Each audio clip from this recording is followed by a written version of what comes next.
Hey everybody, Eustace the Monk here with some more untimely thoughts. I've been thinking a lot lately about Steam Greenlight and the death of Steam Greenlight and how overjoyed I am that Steam Greenlight's finally going away.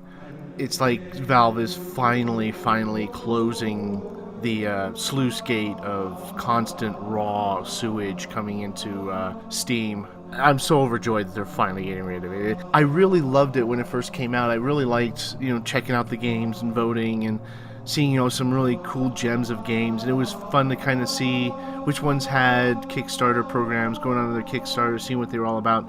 But now it's just so horrible. Everything's a pixel piece of shit.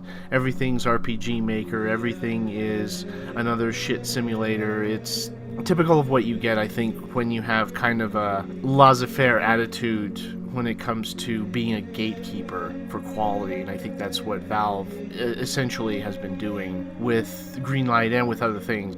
Letting it go on its own, letting it just percolate, letting it just be out there. I mean, Steam Greenlight had a rule that you had to have a video, and at least a quarter of the shit submissions I've been seeing don't have videos. So this is obviously someone's not looking at this shit. Obviously. Part of my background is I was a journalism student for 2 years, and it convinced me that I didn't want to be a journalist, thankfully. But one of the concepts that we learned about was gatekeepers, and it's to a certain extent much less relevant now because of the internet, but we need to bring the concept back. Like, why is it that there's so many shit games on Steam? Why is it that it's hard to find good music anymore? Well, that's why. It's because anyone who can bash on a keyboard can put out content. There's no one saying, I mean, like, the gatekeeper for a newspaper would be, this is not a newsworthy story. We have few of that. And I used to think that was a great, yeah, get rid of all the gatekeepers, that's their censors and blah, blah, blah. I used to think that, and now I'm living through Steam Greenlight. I'm living my own dream, and it's a nightmare. But when it comes to quality control or having any human beings become involved with the process, the main problem lies in that Valve's reluctance to actually have any one of its staff participate in any meaningful way in any kind of game selection process is what killed Greenlight, and it's going to kill Steam Direct or whatever the fuck their replacement is for it.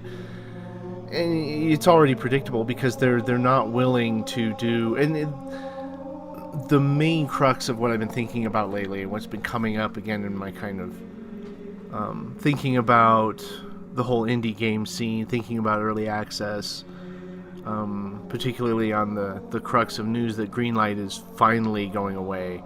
I mean, it's years overdue. I mean, how many digital homicides do you need before you realize that your system is broken and needs to be fixed or eliminated? I mean, how many of your developers need to sue your customers or attempt to sue your customers before you realize things have gotten out of hand?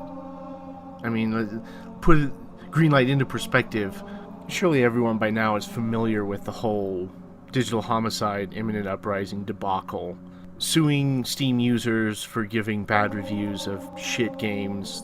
I mean, how many of your own customers would you allow to be sued before you did something about the system that's allowing this to happen? And I see Greenlight didn't get the attention that it needed from Steam, and now it's shit, and now it's dying, and we're celebrating it. I haven't seen a single pundit or video game critic or anyone say, "God damn, Steam Greenlight's going away, and that's depressing."